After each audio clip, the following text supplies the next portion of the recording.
मन मेरी राम शरण লাগো।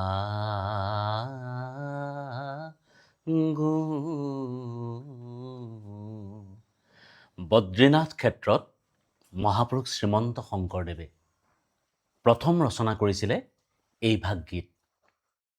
তাৰ পৰৱৰ্তী সময়ত তেওঁ প্ৰায় 12 কৰি গীত ৰচনা কৰিছিলে। কিন্তু দুৰ্ভাগ্যজনকভাৱে গুৰুজনাৰ সকলোখিনি গীত সংৰক্ষিত হৈ নাথাকিল।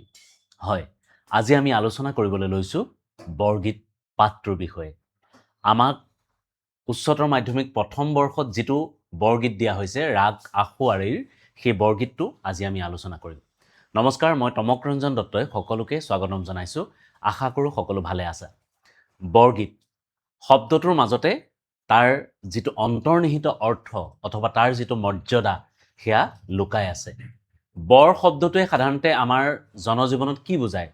ডাঙৰ, শ্ৰেষ্ঠ, মহান এই ধৰণৰ বস্তুবিলাকক বৰ শব্দটোৱে প্ৰতিনিধিত্ব কৰে।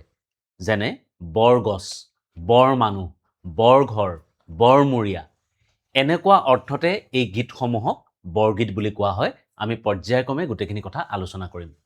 নৱবৈষ্ণৱ ধৰ্ম প্ৰচাৰ প্ৰসাৰৰ বাবে সমগ্ৰ ভাৰতবৰ্ষত যি আন্দোলনৰ সৃষ্টি হৈছিল, সেই পণ্ডিতসকলে বা প্ৰচাৰকসকলে সৰ্বসাধাৰণ মানুহক বুজাবৰ বাবে গীত, মাত, নাটক ইত্যাদিৰ আশ্ৰয় লৈছিল। আৰু মহাপুৰুষ শ্ৰীমন্ত শংকৰদেৱেও ভাওনা, বৰগীত ইত্যাদিৰ মাজেদি আধ্যাত্মিক তত্ত্বসমূহ সৰ্বসাধাৰণ মানুহৰ মাজলৈ লৈ গৈছিল। আৰু আমাৰ অসমীয়া জনজীৱনত দুজন ব্যক্তিয়ে ৰচনা কৰা গীতসমূহকেই বৰগীত আখ্যা দিয়া হয়, মহাপুৰুষ শংকৰদেৱ আৰু মাধৱদেৱ। এতিয়া প্ৰশ্ন হয়, বৰগীত মানেনো কি? আমি যদি সাধাৰণভাৱে ক'বলৈ যাওঁ, কিবা হৈ আছে নি? ঠিক আছে, বুজি পাইছোঁ। ট্ৰেক্টৰ আহিছে, গাড়ী আহিছে, কথা নাই, তাৰ মাজতে কিন্তু পঢ়িব লাগিব দেই। এতিয়া কথা হ'ল, বৰগীত মানেনো কি? মহাপুৰুষ শ্ৰীমন্ত শংকৰদেৱ আৰু মাধৱদেৱে ৰচনা কৰা আধ্যাত্মিক ভাৱসম্পন্ন শাস্ত্ৰীয় ৰাগ তালযুক্ত গীতসমূহকে আমি বৰগীত আখ্যা দিব পাৰোঁ। মই কৈছোঁ, এই প্ৰথমবাৰ যেতিয়া 12 বছৰৰ বাবে মহাপুৰুষ শংকৰদেৱ তীৰ্থভ্ৰমণত গৈছিল, যেতিয়া তেওঁ গৈ পেলাই উপস্থিত হৈছিল বদৰিকাশ্ৰমত অৰ্থাৎ বদ্ৰীনাথ ক্ষেত্ৰত, তাতেই তেওঁ সেই আধ্যাত্মিক পৰিৱেশৰ মাজত প্ৰথমটো গীত ৰচনা কৰিছিল, মন মেৰি ৰাম চৰণেহি লাগো। এইটোৱে হৈছে মহাপুৰুষজনাৰ প্ৰথম গীত। তেওঁ 12 কৰি বৰগীত ৰচনা কৰিছিল, কিন্তু কমলা গায়ন বুলি এজন ভকতে তেওঁৰ গীতসমূহ আওৰাবলৈ তেওঁৰ সাঁচিপাতৰ কিতাপখন লৈ গৈছিল। আৰু তেতিয়া প্ৰিণ্টিং প্ৰেছ নাই, জেৰক্স মেচিন নাই, হাতেদি লিখিব লাগে। এখন কিতাপ প্ৰস্তুত কৰাটো বৰ সহজ কথা নহয়। গতিকে কমলা গায়নে তেওঁৰ গীতসমূহ আওৰাবলৈ নিলে, তেওঁৰ ঘৰটো কিবা স্বৰূপত জুই লাগি বোলে বৰগীতসমূহ জ্বলি গ'ল। যিসমূহ গীত ভকতসকলৰ মুখে মুখে আছিল, সেই গীতসমূহে পৰৱৰ্তী সময়ত শংকৰদেৱৰ থাকি গৈছিল। এই কথাটোত মানসিকভাৱে দুখ পাই মহাপুৰুষ শংকৰদেৱে মাধৱদেৱক কৈছিল যে, বহাৰপো, গীত কিছু কৈলে পুইলে, গীত কিছু কৈলো পুইলে, আৰু নকৰোঁ তুমি কৰা। অৰ্থাৎ মই কিছু গীত ৰচনা কৰিছিলোঁ, সেইসমূহ পুৰি থাকিলে, গতিকে মই আৰু গীত ৰচনা নকৰোঁ, গতিকে তুমি কৰা। তাৰ পৰৱৰ্তী সময়ত মাধৱদেৱেও বৰগীত ৰচনা কৰিছিলে। কিন্তু বৰগীত বুলি শংকৰদেৱ আৰু মাধৱদেৱে কেতিয়াও আখ্যা দিয়া নাছিলে। তেওঁলোকৰ গীতসমূহক পৰৱৰ্তী সময়ৰ বৈষ্ণৱ পণ্ডিতসকলে মহান, শ্ৰেষ্ঠ আৰু অনন্য বুজাবৰ বাবে বৰগীত শব্দটো সংযোজন কৰিছিলে। সাধাৰণভাৱে যদি চাবলৈ যাওঁ, শংকৰদেৱৰ বৰগীত আৰু মাধৱদেৱৰ বৰগীতৰ কিছু পাৰ্থক্য আছে। মাধৱদেৱৰ বৰগীতৰ প্ৰধান আধাৰেই হৈছে শিশু কৃষ্ণ, অৰ্থাৎ বাৎসল্য ৰস বা বাৎসল্য ভাৱ মাধৱদেৱৰ বৰগীতৰ প্ৰধান বিষয়। একেদৰে শংকৰদেৱৰ বৰগীতত পূৰ্ণাংগ কৃষ্ণ, আধ্যাত্মিক দৰ্শন, আধ্যাত্মিক তত্ত্ব ইত্যাদি প্ৰকাশ পোৱা দেখা যায়।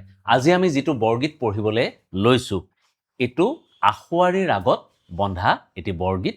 মই বৰগীতটো ধুনীয়াকৈ কৈ যাম আৰু তোমালোকে শুনি যাবা। প্ৰথমতে কৈছে, জয় জয় যাদৱ জলনিধি যা ধৱ ধাতা। অৰ্থাৎ জয় জয় যাদৱ, যাদৱ মানে যাদৱ কুলত জন্মগ্ৰহণ কৰাৰ কাৰণে ভগৱান কৃষ্ণক যাদৱ বুলি কোৱা হয় বা যাদৱেন্দ্ৰ বুলি কোৱা হয়, যাদৱ ৰায় বুলি কোৱা হয়। জয় জয় যাদৱ, অৰ্থাৎ ভগৱান কৃষ্ণৰ জয়গান কৰিছে যে তোমাৰ জয় হওক। তাৰপিছত কি বুলি কৈছে? জলনিধি যা ধৱ ধাতা। জলনিধি যা, জলনিধি যা মানে কি? জলত যাৰ উৎপত্তি হৈছে বা জলত যাৰ সৃষ্টি হৈছে, জন্ম হৈছে। এতিয়া জলত কাৰ জন্ম হৈছে? দেৱী লক্ষ্মীৰ জন্ম হৈছে সমুদ্ৰৰ বুকুত। সাগৰ যাৰ পিতৃ, সেইবাবে লক্ষ্মীক জলনিধি যা শব্দটোৱে বুজাইছে।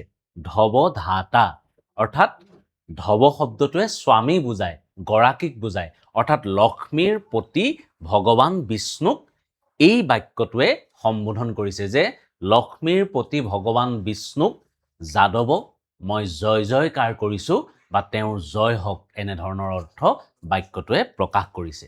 তাৰপিছত কি বুলি ক'লে? শ্ৰুত মাত্ৰা খিলত ত্ৰাতা স্মৰণে কৰয় সিদ্ধি।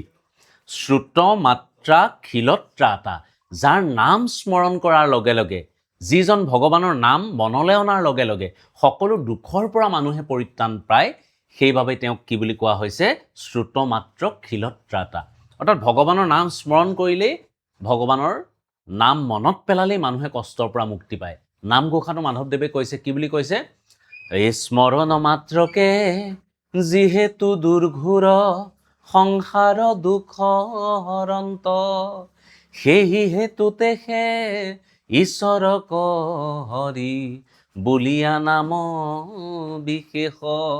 যে স্মৰণ মাত্ৰকে যিহেতু দুৰ্ঘোৰ সংসাৰ দুখ হৰন্ত, সেইকাৰণে ভগৱানক হৰি বুলি কোৱা হয়। একেটা অৰ্থতে একেধৰণৰ ভাৱনাতে মাধৱ মহাপুৰুষ শংকৰদেৱেও কৈছে শ্ৰুত মাত্ৰা খিলত ত্ৰাতা, যাৰ নাম স্মৰণ কৰিলে মানুহৰ সমস্ত দুখ ইত্যাদিৰ বিমোচন হয়। স্মৰণে কৰয় সিদ্ধি, যাক স্মৰণ কৰিলে, যাক মনত পেলালে, যাক ভগৱানক স্মৰণ কৰিলে সমস্ত সিদ্ধি লাভ হয়। অৰ্থাৎ যিখিনি অভাৱ আছে সেইখিনি তেওঁ প্ৰদান কৰে, সেই কথাটোৱে বাক্যটোৱে বুজাইছে। দীন দয়ানিধি ভকত মুকুতি পদদাতা। দীন দয়ানিধি, দীন শব্দটোৱে কাক বুজায়? দুখীয়া দৰিদ্ৰক বুজায়। দৰিদ্ৰ দুখীয়া সৰ্বসাধাৰণ মানুহৰ প্ৰতি যিজন অত্যন্ত কৰোণাময়, সৰ্বসাধাৰণ মানুহৰ প্ৰতি যাৰ অত্যন্ত কৰোণা আছে, দয়া আছে, সেইবাবে কোৱা হৈছে দীন দয়ানিধি ভকত মুকুতি পদদাতা। ভকতসকলক মুক্তি কোনে প্ৰদান কৰিব পাৰে? অৰ্থাৎ মুক্তি হৈছে এজন ভকত অথবা বৈষ্ণৱ অথবা সাধকৰ শ্ৰেষ্ঠতম কাম্য। তেওঁলোকে কেতিয়াও স্বৰ্গবাস নিবিচাৰে। অৰ্থাৎ স্বৰ্গত থাকিলে তেতিয়ালৈকেহে থাকিব পাৰিব যেতিয়ালৈকে পুণ্য থাকে। পুণ্য শেষ হোৱাৰ লগে লগে স্বৰ্গৰ পৰা আকৌ তললৈ সৰি পৰিব। কিন্তু যেতিয়া এজন ভকতে মুক্তি লাভ কৰিব, মোক্ষ লাভ কৰিব, অৰ্থাৎ ভগৱানত বিলীন হৈ যাব, তাৰপিছত তেওঁ কেতিয়াও স্খলন নহয়। সেইকাৰণে ভকতে সদায় কি বিচাৰে? মুক্তি বিচাৰে। সেইকাৰণে কৈছে ভকত মুকুতি পদদাতা, যিজনে ভক্তসকলক মুক্তি পদ প্ৰদান কৰিব পাৰে, সেইজন ভগৱানক সহৃদয়তাৰে ভক্তিভাৱেৰে ভগৱান কৃষ্ণক শংকৰদেৱে স্মৰণ কৰিছে। মই ভাবিছোঁ এই যিটো ধ্ৰুং অংশ অৰ্থাৎ আৰম্ভণি অংশ তোমালোকে বুজি পাইছা। কিবা যদি অসুবিধা পাইছা কমেণ্ট কৰি জনাবা। তাৰপিছত আহিলে পদ, কি বুলি কৈছে? জগজন জীৱন অজন জনাৰ্দন দনুজ দমন দুখহাৰী। জগজন জীৱন, যিজন জগতৰ প্ৰত্যেকৰ জীৱন, অৰ্থাৎ আমাৰ সকলোৰে জীৱন বুলি কাক কৈছে? ভগৱানক কৈছে। কাৰণ তেওঁৰ অস্তিত্ব অবিহনে, তেওঁৰ কৃপা অবিহনে আমি কেতিয়াও জীয়াই থাকিব নোৱাৰোঁ। যিটো শক্তি আমাক চৈতন্য কৰি ৰাখিছে, সেই শক্তিটোৱে হৈছে বিষ্ণু। বসু অন্তঃকৰণে তিষ্ঠতি স ইতি বাসুদেৱ, যিজন বসু অৰ্থাৎ আমাৰ হৃদয়ৰ মাজত সোমাই আমাক চৈতন্য কৰি ৰাখিছে, যিজন থকাৰ কাৰণে আমি চকুৰে দেখি আছোঁ, কাণখনে শুনি আছোঁ, ভৰিৰে খোজ কাঢ়িব পাৰিছোঁ, আৰু যিজন আমাৰ মাজৰ পৰা ওলাই যোৱাৰ লগে লগে দেখি থকা চকুকেইটাই নেদেখা হ'ব, শুনি থকা কাণখনে নুশুনা হ'ব, অৰ্থাৎ প্ৰাণ গ'ল, আত্মা ওলাই গ'ল, এই আত্মাই হৈছে ভগৱান। সেইকাৰণে কৈছে জগজন জীৱন, সমস্ত জগতৰ যিজন জীৱন, কেৱল মানুহেই নহয়, সাধাৰণ কীট পতংগ সকলোৰে মাজত ভগৱানৰ সেই শক্তিটো নিহিত হৈ আছে। সেইকাৰণে শংকৰদেৱে কি বুলি কৈছে? যে কীট কীট পতংগম অগ নগ জগতেৰিকায়া, যে মানুহটো বাদেই দিলোঁ, সাধাৰণ কীট পতংগ সকলোতে তোমাৰ এই শক্তি বিৰাজমান হৈ আছে। আৰু তেনেধৰণৰ এটা অৰ্থতে কৈছে জগজন জীৱন অজন। অজন মানে কি? যাৰ জন্ম নাই। অৰ্থাৎ ভগৱান হৈছে স্বয়ম্ভূ, ভগৱান হৈছে সনাতন, ভগৱান হৈছে শাশ্বত, যাৰ কোনো আদিও নাই, যাৰ কোনো অন্তও নাই, যাক কোনেও জন্ম দিব নোৱাৰে বা সৃষ্টি কৰিব নোৱাৰে, যিজন স্বয়ম্ভূভাৱে নিজে নিজে সৃষ্টি হৈছে। সেইবাবে ভগৱানক কোৱা হৈছে অজন। জনাৰ্দন, যি সমস্ত মায়াক বিনাশ কৰিব পাৰে। দনুজ দমন দুখহাৰী, দনুজ মানে ৰাক্ষস, অৰ্থাৎ দনুৰ পুত্ৰ হিচাপে ৰাক্ষসবিলাকক, কাশ্যপ ঋষিৰ 7 গৰাকী পত্নী আছিলে, দিতিৰ পৰা জন্ম হৈছিলে অসুৰবিলাকৰ, অদিতিৰ পৰা জন্ম হৈছিলে দেৱতাসকলৰ, কণ্ড্ৰুৰ পৰা জন্ম হৈছিলে সাপবিলাকৰ, বিনীতাৰ পৰা জন্ম হৈছিলে পক্ষীবিলাকৰ। তেনেদৰে কাশ্যপ ঋষিৰ পত্নী দক্ষ ৰজাৰ কন্যা দনুক বিয়া কৰাইছিলে কাশ্যপ ঋষিয়ে, আৰু দনুৰ পৰা জন্ম হোৱাৰ কাৰণে সেই বংশটোক কোৱা হয় দনুজ, অৰ্থাৎ ৰাক্ষস। সেই ৰাক্ষস বা দনুজবিলাকক জগতৰ ৰক্ষাৰ বাবে কোনে দমন কৰে? বিভিন্ন অৱতাৰ ধাৰণ কৰি ভগৱান বিষ্ণুৱে। সেইকাৰণে তেওঁৰ এটা নাম হৈছে দনুজ দমন, অৰ্থাৎ দনুজ অৰ্থাৎ ৰাক্ষসক তেওঁ দমন কৰিব পাৰে। আৰু দমন কৰি কি কৰে? দুখহাৰী, মানুহৰ সংকট দূৰ কৰে। দুষ্টক দমন, সন্তক পালন। আৰু সেইবাবেই যুগে যুগে ভগৱানে বিভিন্ন অৱতাৰ ধাৰণ কৰিছে। মৎস্যৰূপে অৱতাৰ ভৰিলা প্ৰথমত উদ্ধাৰিলা 4 বেদ প্ৰলয় জলত, অৰ্থাৎ মৎস্যৰূপ ধাৰণ কৰি বেদ উদ্ধাৰ কৰিছে। নৰসিংহ ৰূপ ধাৰণ কৰি পেলাই হিৰণ্যকশিপুৰক বধ কৰিছে। বৰাহ ৰূপ ধাৰণ কৰি হিৰণ্যাক্ষক বধ কৰিছে। অৰ্থাৎ এই যে দৈত্যবিলাকক নিধন কৰি জগতত শান্তি প্ৰতিষ্ঠা কৰিছে, তাৰ কাৰণে তেওঁক কি বুলি কোৱা হৈছে? দনুজ দমন দুখহাৰী। মহদানন্দ কন্দ পৰমানন্দ নন্দ নন্দন বনচাৰী। ইমান সুন্দৰ শব্দ, এইবিলাক শব্দ আজিকালি জোতাবলৈ টান, এইবিলাক শব্দ উচ্চাৰণ কৰিবলৈ টান, মানুহে পঢ়িলে বুজিয়ে নাপায়। কিন্তু ইমান গভীৰ অধ্যয়ন চিন্তা কৰি মহাপুৰুষ শংকৰদেৱে বৰগীতবিলাক ৰচনা কৰি থৈ গৈছে। সেইবিলাক সঁচাকৈ আমি সকলোৱে অকণমান গুৰুত্ব দি পঢ়াটো বা ইয়াক উপলব্ধি কৰাটো প্ৰয়োজন। যিখিনি সময়ত আমি ৱেষ্টাৰ্ণ ছঙৰ প্ৰতি আকৰ্ষিত হওঁ, যিখিনি সময়ত আমি বাহিৰৰ গায়কসকলক প্ৰাধান্য দিওঁ, সেইখিনি সময়ত যদি আমি বাকীবিলাকৰ সমান্তৰালভাৱে দিনটোত এটা হ'লেও বা সপ্তাহত এটা হ'লেও বৰগীত শুনি তাক উপলব্ধি কৰিবলৈ চেষ্টা কৰোঁ, নিশ্চয় আমাৰ জীৱনটোত এটা বেলেগ ধৰণৰ শুভ প্ৰভাৱ পেলাব। কিমান ধুনীয়া ধুনীয়া শব্দ আছে। থাত প্ৰকট পতু কৌতি কৌতি কপি গিৰি গৰ গৰ পদ ঘাৱে। কোমল সংগীত আছে, বিভিন্ন ৰাগৰ সমাহাৰ ঘটিছে।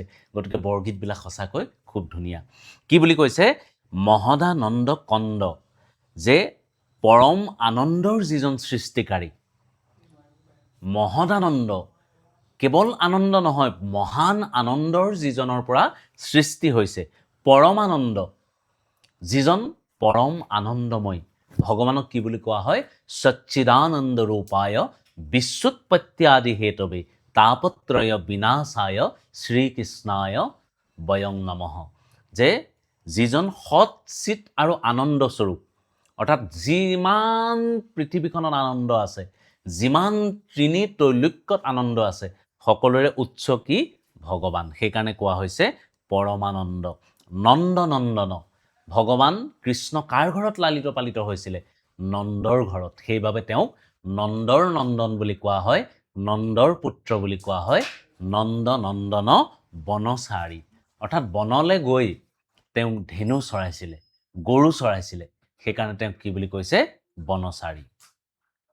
বিবিধ বিহাৰ বিশাৰদ, বিবিধ বিহাৰ বিশাৰদ। একদম শব্দবিলাক এটা এটাকে বুজি ল'বা, তোমালোকে যিকোনো কুৱেশ্যন লিখিব পাৰিবা, যিকোনো ব্যাখ্যা লিখিব পাৰিবা। বিবিধ বিহাৰ, বিবিধ শব্দটোৱে কি বুজায়? বিভিন্ন। বিহাৰ মানে খেল ধেমালি, অৰ্থাৎ বিভিন্ন খেলত তেওঁ নিপুণ আছিলে। তেওঁ যেনেদৰে গৰু চৰাব পাৰিছিলে, তেওঁ সাঁতুৰিব পাৰিছিলে, তেওঁ বিভিন্ন গছ বন বগাব পাৰিছিলে, বিভিন্ন খেল ধেমালি খেলিছিলে, বাঁহী বজাব পাৰিছিলে, সংস্কৃতিৰ সাধক আছিলে ভগৱান কৃষ্ণ। সেইকাৰণে কৈছে বিবিধ বিহাৰ বিশাৰদ, বিভিন্ন ক্ৰিয়াৰ যিজন বিশাৰদ। শাৰদ ইন্দু নিন্দি পৰকাশী, কিমান ধুনীয়া এটা মানে বাক্য ব্যৱহাৰ কৰিছে। শাৰদ ইন্দু, শাৰদ মানে হৈছে শৰৎকাল। যিমান পূৰ্ণিমা আছে সকলোতকৈ ধুনীয়া আকৰ্ষণীয় পূৰ্ণিমাটোৱে হৈছে শৰৎকালৰ পূৰ্ণিমাটো। শৰৎকালৰ ৰাতি অতি বিতোপন, ৰাসক্ৰিয়া কৰিতে কৃষ্ণৰ অভৈলা মন। অৰ্থাৎ শৰৎকালত আকাশখন পৰিষ্কাৰ হৈ থাকে, নিৰ্মল হৈ থাকে, ডাৱৰ নাথাকে, জলবায়ুত পবিত্ৰতা থাকে।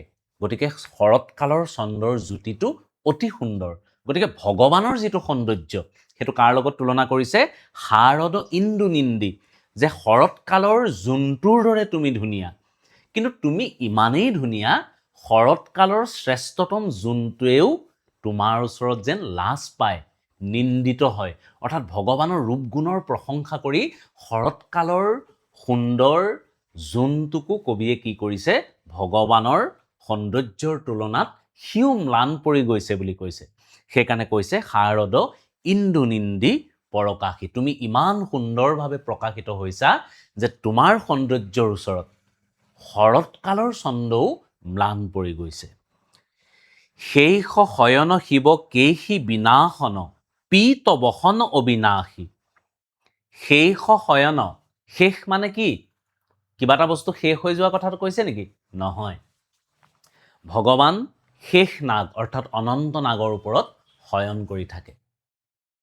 এই যে আমি দেখোঁ লক্ষ্মী এনেকৈ ভৰিৰ পথানত বহি মালিচ কৰি আছে, ভগৱান বিষ্ণু এনেকৈ শুই আছে, ওপৰত সাপ এডাল আছে, সেই সাপডালকে কোৱা হয় শেষ নাগ অৰ্থাৎ অনন্ত নাগ, যাৰ 1000খন মুখ আছে। যিটো আমি ক্লাছ 10ত পঢ়িছিলোঁ যে সহস্ৰ বয়নে যাৰ নপাৱন্ত সীমা, অধমে জানিব কেনে তোমাৰ মহিমা। যে 1000খন মুখ থকাৰ পাছতো অনন্ত নাগে তোমাৰ মহিমা নাপায়। সেইকাৰণে কৈছে শেষ শয়ন, যিজন শেষ নাগৰ ওপৰত, অনন্ত নাগৰ ওপৰত শয়ন কৰি থাকে। শিৱ শিৱ, এইটো এক্সট্ৰাকৈ কৈছে, কেশীটোৰ লগত ইয়াৰ সম্পৰ্ক নাই। শেষ শয়ন শিৱ, শিৱ মানে ইয়াত ভগৱান বিষ্ণুকে বুজাইছে, যে ভগৱান বিষ্ণুৰ এটা নাম হৈছে শিৱ। শিৱ মানে হৈছে সত্য, শিৱ মানে হৈছে সুন্দৰ, শিৱ মানে হৈছে সাত্বিক চেতনা। সেইবাবে কোৱা হৈছে শেষ শয়ন শিৱ, যে শেষ নাগত শুই থকা হে শিৱ। শিৱ মানে বিষ্ণুৰ কথাকে কোৱা হৈছে। কেশী বিনাশন, এটা অসুৰ আছিলে যাৰ নাম আছিলে কেশী। এই পাঠটোত 3টা অসুৰৰ কথা আছে, মধু, মূৰ, কেশী। এই 3টা কিন্তু কেতিয়াবা সোধে বৰগীতটোত উল্লেখ থকা অসুৰ কেইটাৰ নাম কি? শেষ শয়ন শিৱ কেশী বিনাশন, যিজনে কেশীক বিনাশ কৰিছিলে, কেশী নামৰ দৈত্যটোক যিজনে কি কৰিছিলে? বিনাশ কৰিছিলে। পীত বসন অবিনাশী, যিজন পীতাম্বৰ, ভগৱান বিষ্ণুৰ বস্ত্ৰৰ ৰং কি? হালধীয়া। হালধীয়া শব্দটোকে কি বুলি কোৱা হয়? পীত বস্ত্ৰ। পীত মানে হৈছে হালধীয়া। সেইবাবে কৈছে পীত বসন অবিনাশী, যিজন শেষ নাগত শয়নকাৰী শিৱ, যিজন কেশী অসুৰৰ বিনাশকাৰী, পীত বসন অবিনাশী, যিজনে পীতাম্বৰ ধাৰণ কৰিছে আৰু যিজন অবিনাশী, যাক কেতিয়াও কোনেও বিনাশ কৰিব নোৱাৰে, যাৰ কেতিয়াও অন্ত নাই, যিজনৰ জন্ম নাই। সেইকাৰণে কৈছে অজন, আৰু কি বুলি কৈছে? অবিনাশী, যাৰ কেতিয়াও শেষ নাই। আৰু আমি এটা কথা জানো, শক্তিৰ কেতিয়াও কোনো শেষ নাই। শক্তি এটা মাত্ৰ অৱস্থাৰ পৰা আন এটা অৱস্থালৈ গতিহে কৰে, আৰু সমস্ত শক্তিৰ উৎস কি? ভগৱান। সেইকাৰণে কোৱা হৈছে শেষ শয়ন অবিনাশী, পীতবসন অবিনাশী। জগত বন্ধু বিভু মাধৱ মধুৰিপু, মধুৰ মূৰুতি মূৰনাশী। জগত বন্ধু বিভু, যে ভগৱান হৈছে সমস্ত জগতৰ বান্ধৱ। যেতিয়াই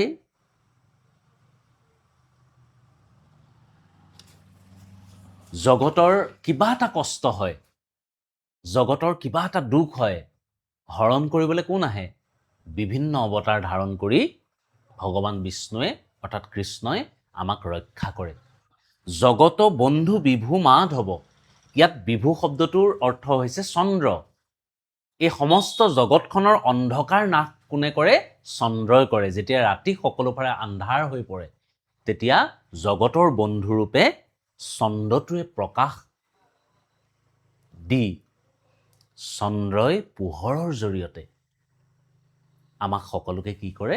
সহায় কৰে। যেনেদৰে চন্দ্ৰটো জগতৰ বন্ধু, ভগৱানকো সেই চন্দ্ৰৰ লগত তুলনা কৰি কৈছে জগত বন্ধু বিভু মাধৱ, যে জগতৰ মানে সহায়কাৰী চন্দ্ৰৰ দৰে উজ্জ্বল।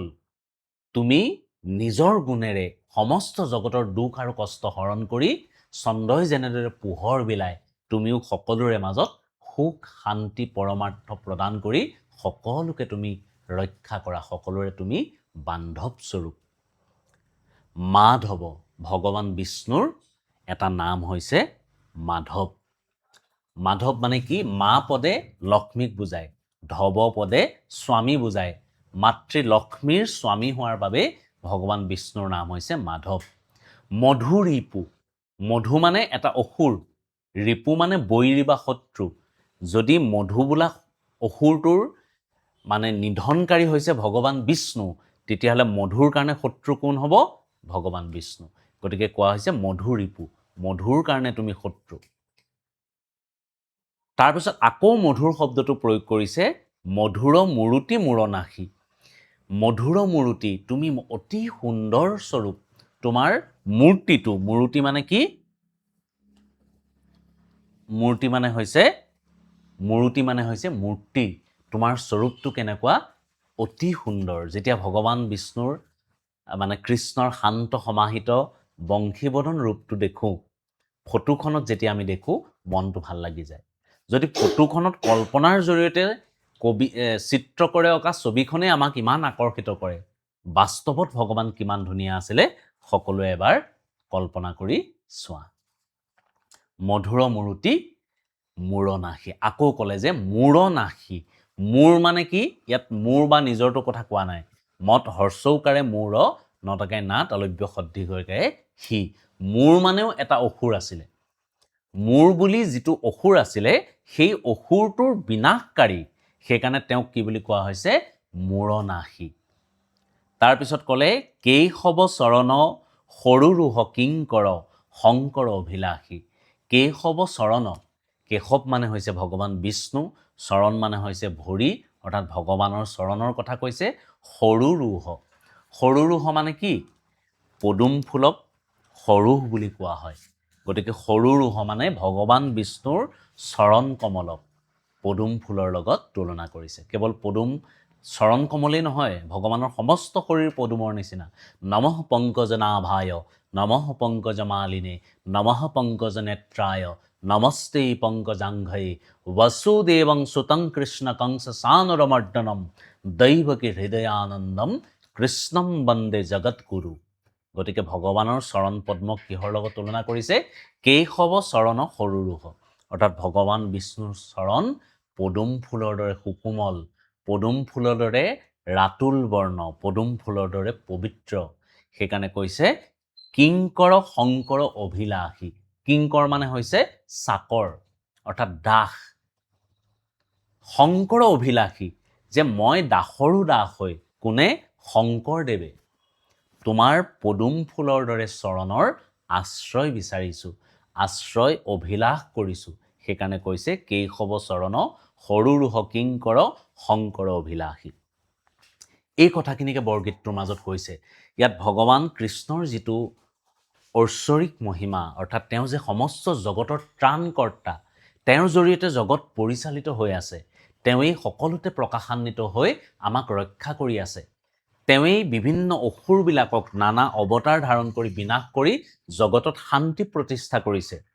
আৰু সেইজন ভগৱানেই সমস্ত বিদ্যাৰ গৰাকী। এই কথাখিনি কবিয়ে বুজাব বিচাৰিছে। আৰু শেষত দাস্যভাৱৰ প্ৰকাশ পোৱা দেখিবলৈ পাইছোঁ, যে শংকৰদেৱে নিজকে দাসৰো দাস বুলি কৈ, কিংকৰ বুলি কৈ তেখেতৰ চৰণ পদ্মৰ আশ্ৰয় কামনা কৰিছে। এই কথাখিনিকে বৰগীতটোৰ মাজত কোৱা হৈছে। গতিকে ইয়াৰ পৰা প্ৰথম আমি চাব লাগিব শব্দ অৰ্থখিনি। যিখিনি শব্দ অৰ্থ আছে তোমালোকে ভালদৰে চাই ল'বা। জলনিধি যা মানে কি? চুত মাত্ৰা খিলত্ৰাতা মানে কি, এইটো প্ৰায় আহি থাকে। সৰু ৰোহ মানে কি, এই শব্দখিনি যিখিনি টান টান পোৱা বহীত প্ৰথমতে কি কৰিবা, শব্দ অৰ্থখিনি লিখি ল'বা। তাৰপিছত যিখিনি শ্বৰ্ট কুৱেশ্যন আছে, বৰগীতটো কি ৰাগত বন্ধা, তাৰপিছতে দনুজ মানে কি, ইন্দুনিন্দী শব্দটোৱে কি বুজাইছে, এই বস্তুখিনি তোমালোকে চাবা। তাৰপিছতে আমি আহিলোঁ কবি পৰিচয়ৰ মূল কথাখিনিলৈ। ইয়াত শংকৰদেৱৰ বিষয়ে কিছু কথা আছে, মই জানো যে তোমালোকে শংকৰদেৱৰ বিষয়ে জানা বহুখিনি কথা। ইয়াত প্ৰথমতে এটা শ্বৰ্ট কুৱেশ্যন আহিব পাৰে যে শংকৰদেৱৰ প্ৰথম বৰগীতটোৰ নাম কি। মই প্ৰথমতে কৈছিলোঁ মনমেৰি ৰাম চৰণহি লাগু, এইটোৱে হৈছে মহাপুৰুষ শ্ৰীমন্ত শংকৰদেৱৰ প্ৰথম বৰগীত। বদ্ৰীনাথ ধামত তেওঁ এইটো ৰচনা কৰিছিলে। তাৰপিছতে ইয়াৰ পৰা চাবলগীয়া যে এই বৰগীতটো ক'ৰ পৰা তুলি দিয়া হৈছে, এইটো প্ৰায় প্ৰশ্ন আহি থাকে। এইটো কিতাপৰ প্ৰথম পৰ্যায়তে আছে যে হৰিনাৰায়ণ দত্তবৰুৱা সম্পাদিত বৰগীত নামৰ গ্ৰন্থখনৰ পৰা এই বৰগীতটো তুলি দিয়া হৈছে। যে বৰগীতৰ বিভিন্ন ধৰণৰ গ্ৰন্থ আছে বা বৰগীতৰ বিভিন্ন ধৰণৰ কিতাপ আছে, কিন্তু সকলো কিতাপৰ পৰা এই বৰগীতটো চিলেক্ট কৰি দিয়া নাই। ক'ৰ পৰা দিছে, স্পেচিয়েলি হৰিনাৰায়ণ দত্তবৰুৱাই সম্পাদনা কৰা যিখন বৰগীত গ্ৰন্থ, সেইখনৰ পৰাই এই বৰগীতটো তুলি দিয়া হৈছে। তাৰপিছতে আহিব পাৰে যে শংকৰদেৱে ৰচনা কৰা গীতসমূহক কি কি ভাগত ভাগ কৰা হৈছে, যে বৰগীত, ভটিমা, টুটয় আৰু চপয়, এই চাৰিটা ভাগত ভাগ কৰিছে। তাৰপিছত আহি থাকে মহাপুৰুষ শংকৰদেৱে ৰচনা কৰা সংস্কৃত ভাষাত ৰচনা কৰা গ্ৰন্থখনৰ নাম কি। এইটো বহুতে খেলি মেলি কৰে, ভক্তি ৰত্নাকৰ লিখি থৈ আহে। ভক্তি ৰত্নাকৰটো শুদ্ধ, বহুতে ভক্তি ৰত্নাৱলী লিখে। এটা কথা মনত ৰাখিবা, ৰত্নাৱলীটো মাধৱদেৱে ৰচনা কৰা, ভক্তি ৰত্নাৱলী মাধৱদেৱে ৰচনা কৰিছে, আৰু ভক্তি ৰত্নাকৰ একমাত্ৰ গ্ৰন্থ যিখন শংকৰদেৱে সংস্কৃতত ৰচনা কৰিছে, এইটো তোমালোকে চাবা। তাৰপিছতে মাধৱদেৱে আদিকাণ্ড ৰামায়ণ ৰচনা কৰিছে, আমি সকলোৱে জানো। শংকৰদেৱে কোনটো কাণ্ড ৰচনা কৰিছে, উত্তৰাকাণ্ড ৰচনা কৰিছে। আৰু মাধৱদেৱৰ জীৱনৰ বৰগীত কীৰ্তিস্তম্ভ বুলি ক'লে কোনখন গ্ৰন্থক বুজায়, নামঘোষাক বুজায়। আৰু মহাপুৰুষ শংকৰদেৱৰ জীৱনৰ কীৰ্তিস্তম্ভ বুলি ক'লে কোনখন গ্ৰন্থক বুজায়, কীৰ্তন ঘোষাক বুজায়। এইটো তোমালোকে চাবা। বৰগীতৰ ডেফিনেশ্যন তোমালোকে চাবা, বৰগীত বুলিলে কি বুজা, বা বৰগীতৰ সংজ্ঞা কি, এই বস্তুখিনি তোমালোকে চাবা। তাৰপিছতে আমি চাবলগীয়া মেইন কথাখিনিয়ে হৈছে, ইয়াৰ মূল ভাৱটো তোমালোকে ভালকৈ জানি ল'লে যি ব্যাখ্যাই কৰিবলৈ নাহক কিয় তোমালোকে কৰিব পাৰিবা। খালি শ্বৰ্ট কুৱেশ্যনখিনি তোমালোকে ভালদৰে চাবা। মোটামুটি আমি গোটেইখিনি শ্বৰ্ট কুৱেশ্যন আলোচনা কৰিছোঁ। শংকৰদেৱৰ নাট কেইখন আছিলে, ছখন। এতিয়া এইটো এটা টেকনিক আছে, কেনেকৈ ছখন নাট তোমালোকে মনত ৰাখিবা। এটা শব্দ তোমালোকে মনত ৰাখা, মোৰ লগে লগে কৈ যাবা, পকা কেৰু পাৰা। কৈ যোৱাচোন, প কা কে ৰু পাৰা। এই পকা কেৰু পাৰা শব্দটো মনত ৰাখিলে শংকৰদেৱৰ ছখন নাটকেই একদম একাদিক্ৰমে মনত থাকিব। কেনেকৈ, প মানে হৈছে পত্নী প্ৰসাদ, প কা, কা মানে হৈছে কালীয় দমন, প কা কে মানে হৈছে কেলি গোপাল, প কা কে ৰু, ৰু মানে হৈছে ৰুক্মিণী হৰণ, প কা কে ৰু পা, পা মানে হৈছে পাৰিজাত হৰণ, প কা কে ৰু পা ৰা, ৰা মানে হৈছে ৰাম বিজয়। গতিকে পকা কেৰু পাৰা শব্দটো মনত ৰাখিলে তোমালোকৰ শংকৰদেৱৰ ছখন নাটকেই মনত থাকিব। তাৰপিছতে শব্দ অৰ্থখিনি ভালকৈ চাবা আৰু মূল ভাৱটো ভালকৈ মুখস্থ কৰিবা। মই ভাবোঁ বৰগীত তোমালোকে পাৰিবা। তোমালোকৰ যদি কিবা নজনা আছে, বৰগীত সম্পৰ্কে যদি কিবা সুধিবলগীয়া আছে, কমেণ্ট কৰিবা। ভিডিঅ'টো কেনেকুৱা পালা ক'বা, যদি ভাল লাগিছে সকলোৰে মাজত শ্বেয়াৰ কৰি দিবা। ধন্যবাদ।